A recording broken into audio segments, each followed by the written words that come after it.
এডে কোন থেকে একটা শব্দ হয়, সেই শব্দটার নাম হচ্ছে ওম। ওম মানে হচ্ছে সৃষ্টি। ওম শব্দ করলে সৃষ্টি হইল। নম মানে বিনাশ হয়।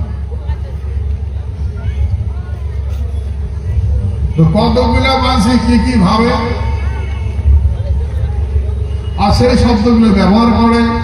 তো দুইটা শব্দ যদি ব্যবহার করা হয় জায়গার মতন মানে অন্য শব্দ ব্যবহার করা সম্ভব না হলে সেই জন্য দুইটা শব্দ প্রতিধ্বনিত হয় আর বিকৃতির ধারণ করে।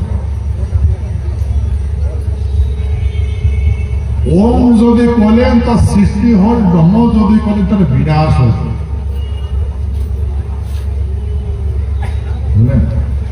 তো দুইটাই যদি একটা সৃষ্টি করেন একটা যদি প্রয়োগ করা হয় তাহলে হবে না।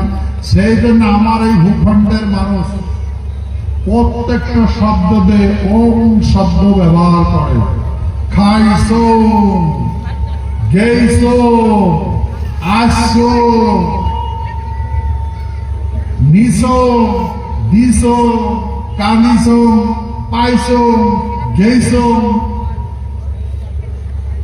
মাসো, মরিতো, এই প্রত্যেকটা শব্দতে ওম শব্দ যুক্ত, এই ভাষাটা ওম যুক্ত আছে। গতিকে এই মন্ত্রগুলা প্রাগজ্যোতিষপুরের এই মন্ত্রগুলা মানসিক ভাষাগুলো যেটা আমার পুরো প্রয়োগ করছে তার জন্য সারা ব্রহ্মাণ্ড নিয়ন্ত্রণ আছে।